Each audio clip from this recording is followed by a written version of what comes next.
Hey guys, welcome back to my channel. Welcome back to F1 22, my team career mode for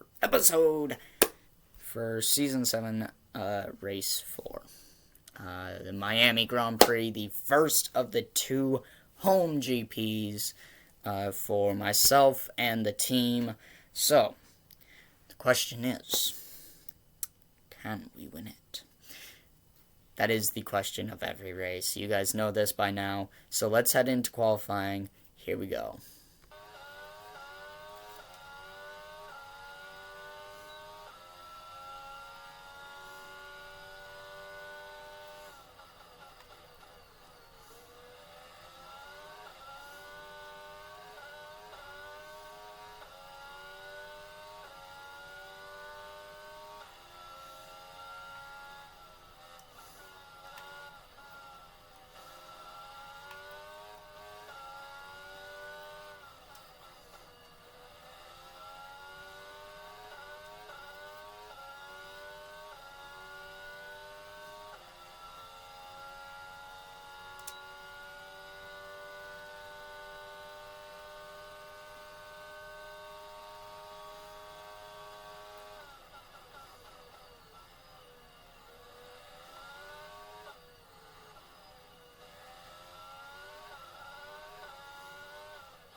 It's been a while since we got to start up in front. 5 red lights. And it's lights out and away we go. So we cut over to defend from Albano.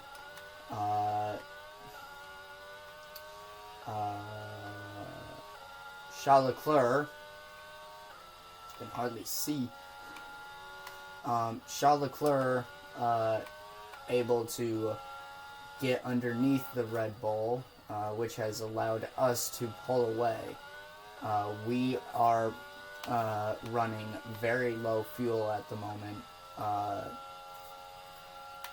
Less than a lap of extra fuel in the tank. So highly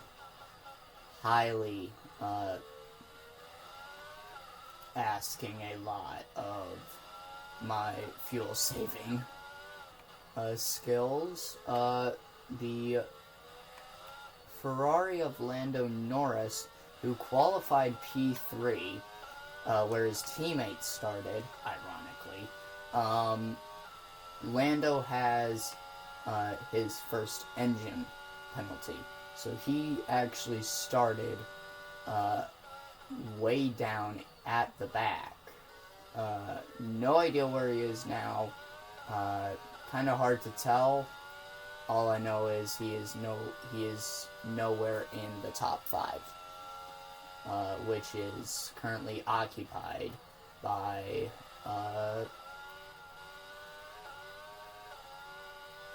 the 2 Red Bulls, myself, Drugovich, and the Ferrari of Charles Leclerc.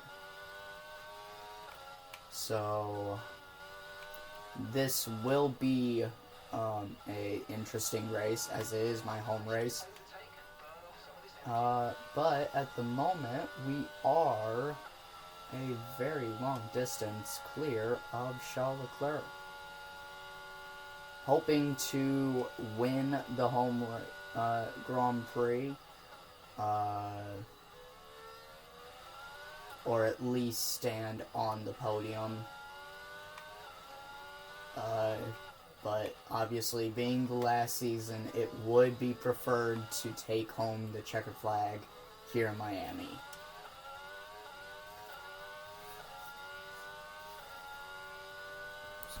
That is the ultimate goal. and then of course to try and go out and win later on in the season at the Circuit of the Americas in Austin, Texas.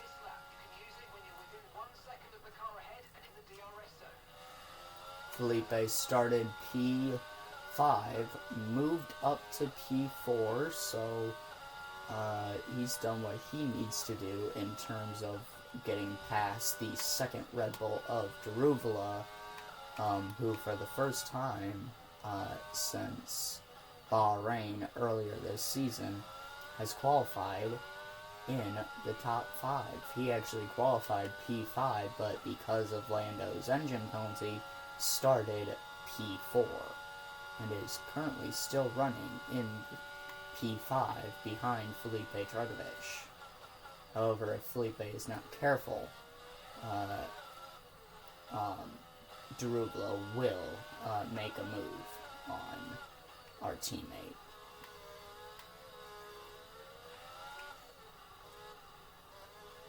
Leclerc's got to watch out for that charging Red Bull, too, of Albon.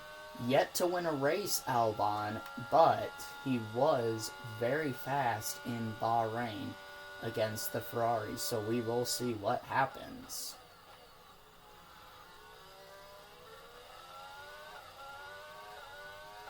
Out of the final 2 corners, and a new fastest lap of the race. So we'll be pitting on lap 6 to go onto a brand spanking new pair of medium boots, as some call the tires. They call them boots. Something that I just learned recently. So I've contrary to popular belief, I've only been watching the sport for about a couple of years now. Gaming-wise, sure, I've known Formula 1 games since 2013 when I got my first Xbox 360. Came with the F1 2012 game. In my opinion, 2012 was probably my second favorite on the Xbox 360. But my all-time favorite was F1 2013.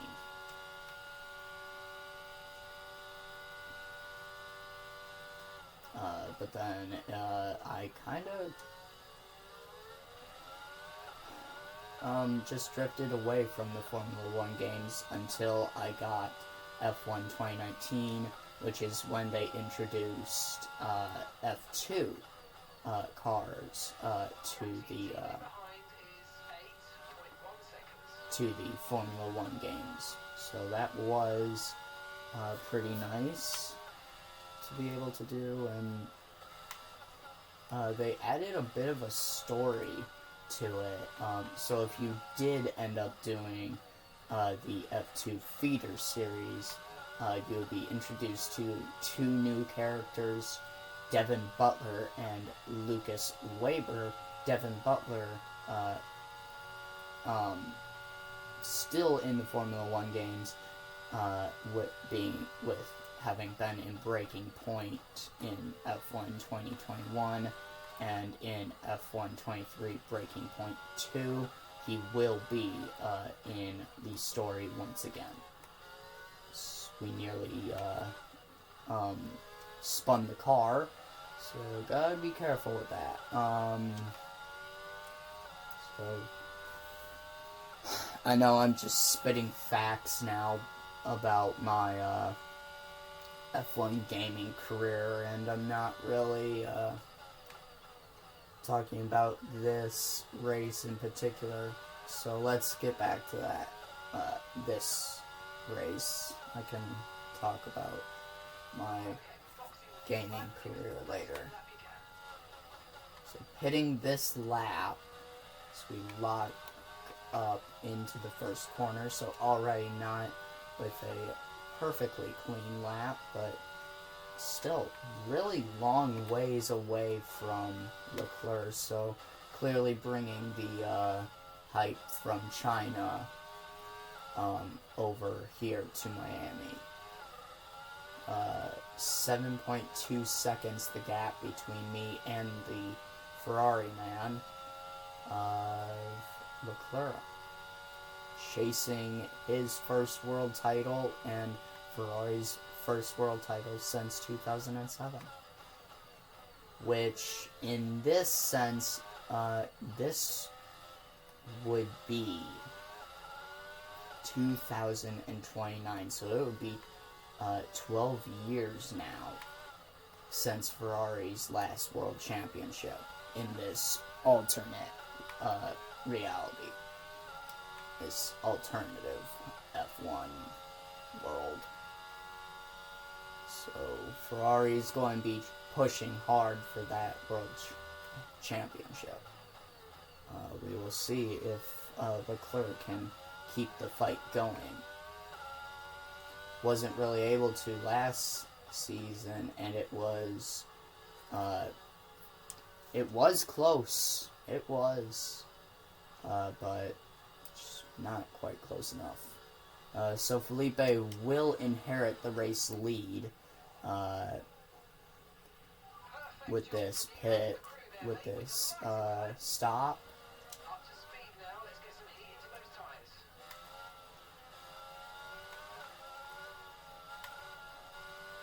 Come out behind Robert Schwartzman in P6, and not too far off from Felipe.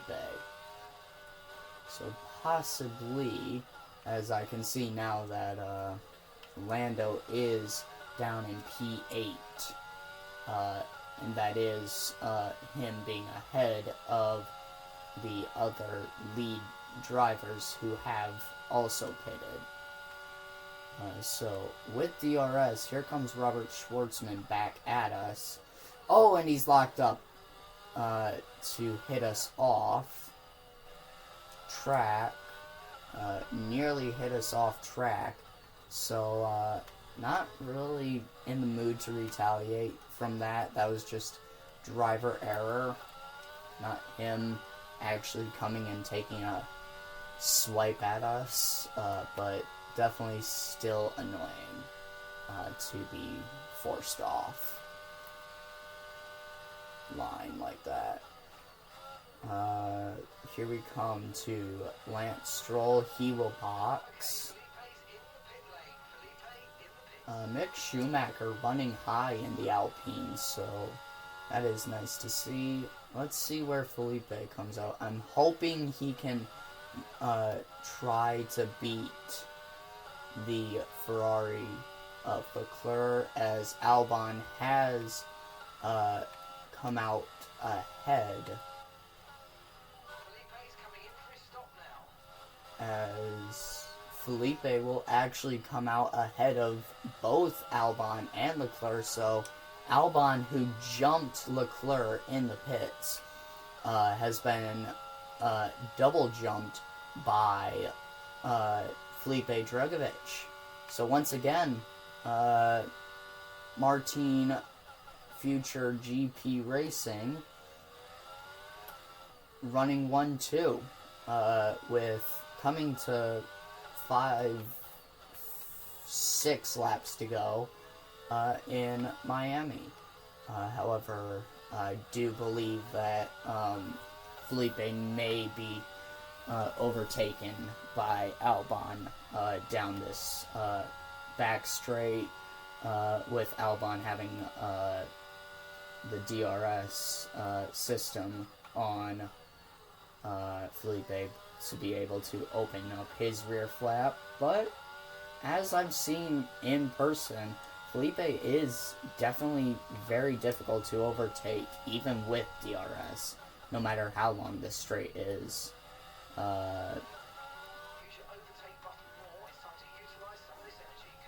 Especially in China last season, when we had our mighty tussle before I started feeling the aware of my fuel usage and had to and ended up slowing way down because of it. So Felipe does stay ahead of the Red Bull of Albon. However, Albon does continue to stay ahead of Charles Leclerc.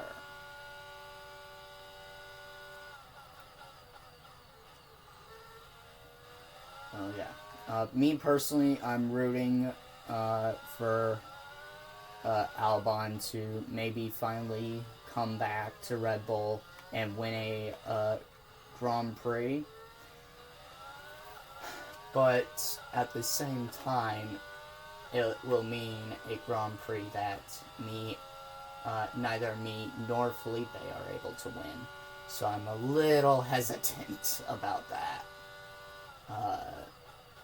hope. But if we were to wrap up the World Championship and Constructors Championship early, then truly I wouldn't mind to see Albon stand on the top step for the first time. Nearly got it in Bahrain, just missed out with a P2 to Charles Leclerc. So yet to win a Grand Prix is Alexander Albon, and I do believe he is the lead driver, so I think it is as best as it can be for Albano to go on to try and win a Grand Prix for the first time.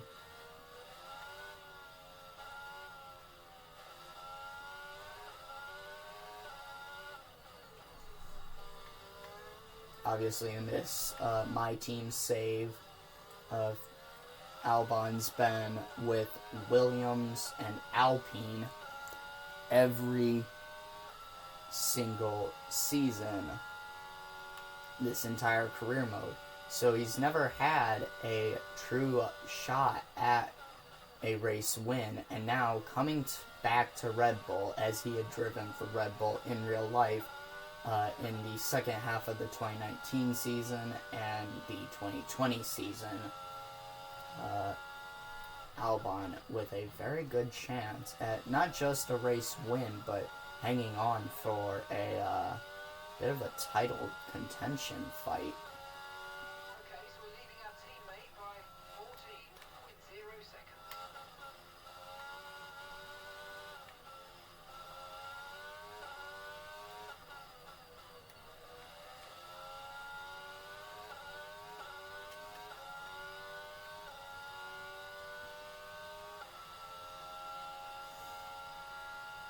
So I said in the last episode, if we were to have a 5-way fight in the final full season of this series, so be it. I'll fight for the World Championship. I was still in position where I was still 8 points behind Charles Leclerc, but now, with having won the past 2 races and coming to just 3 laps to go with a 15.6 second lead over Felipe Drugovich, I'd say it's looking pretty good. Right, we've got enough fuel for 3 more laps.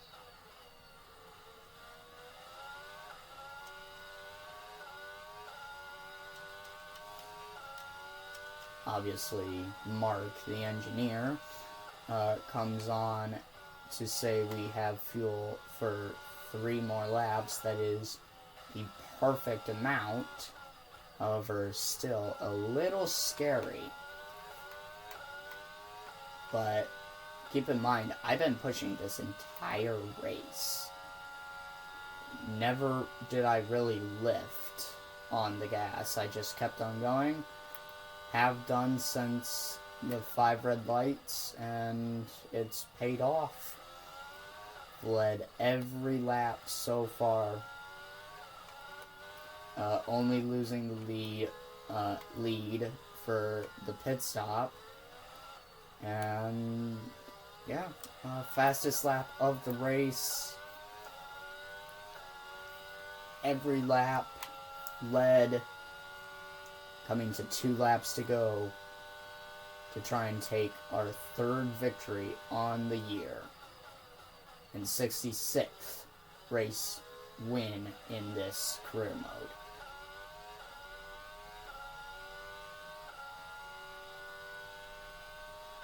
So we set a new fastest lap of the race. Just barely, but still. Means we're going faster, so I'll take it. 2 laps to go. Here in Miami, the first of 2 home races for ourselves and this team, trying to show that we have speed, and clearly we are showing it very well with running 1-2. And dare I say it, but I do believe Felipe is starting to pull away from Alexander Albon. Which means Albon will have no DRS help off of Felipe.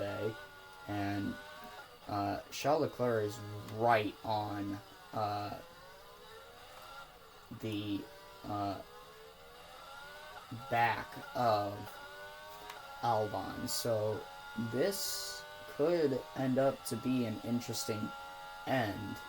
Oh, wait. Leclerc slowing. I think we may have had a mistake from the Ferrari man, because there's no sign of him. There's nothing saying that he's had an issue. Nothing saying he's out of the race. I think he's just had a bit of a lockup and gone straight. 1 lap of fuel remaining. That's perfect. We only have 1 lap left, Mark. Unlike last season, you fueled the car to a pin. Nicely done. So nearly a 20-second lead over Felipe Drugovich in P2. It's all between him and Albon for P2. Now that Leclerc's made that mistake. And I do believe it was just a silly lockup from Leclerc. Nothing more.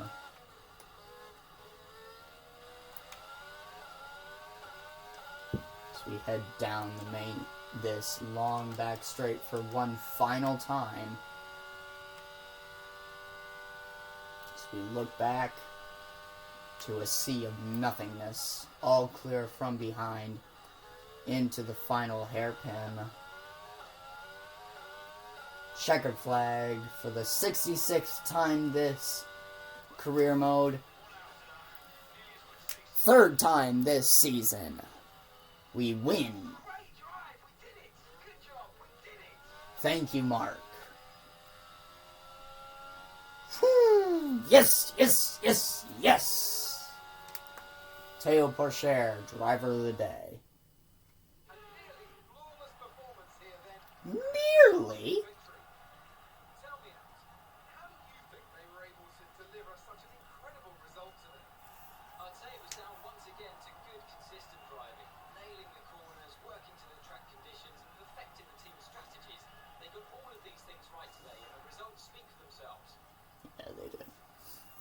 Albon with another podium for Red Bull. But it's me, myself, and I on the top step of the podium for a 66th time this career mode. 3rd time this season in only 4 races. Clearly, I think my first judgments of this season were wrong after Bahrain with that DNF.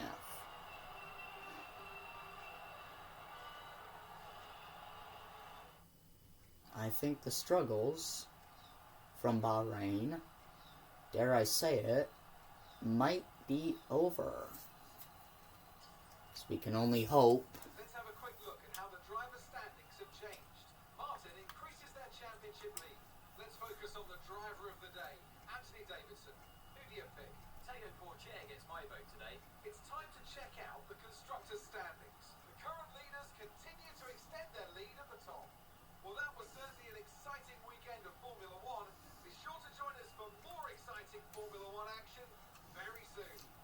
So Teo Porcher went from P14 to scoring a single point, finishing P10, and it'll be AlphaTauri's first World Constructors Championship point.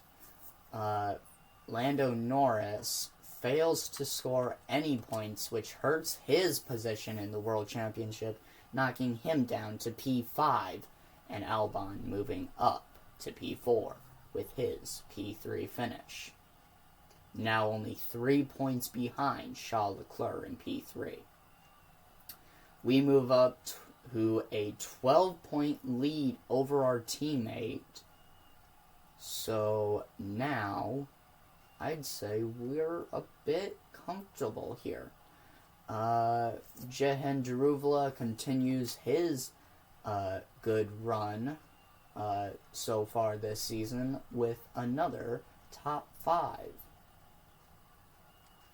Finishing P5, and Mick Bloody Schumacher finishes P6 to score 8 more World Championship points for himself and his team at Alpine. I think Mick is enjoying his time back in Formula One, coming back from a sabbatical. So yeah, guys, if you have enjoyed this one, don't forget to like, subscribe, hit that little bell, get notified whenever I post new videos, and we'll see you in the next one. Goodbye.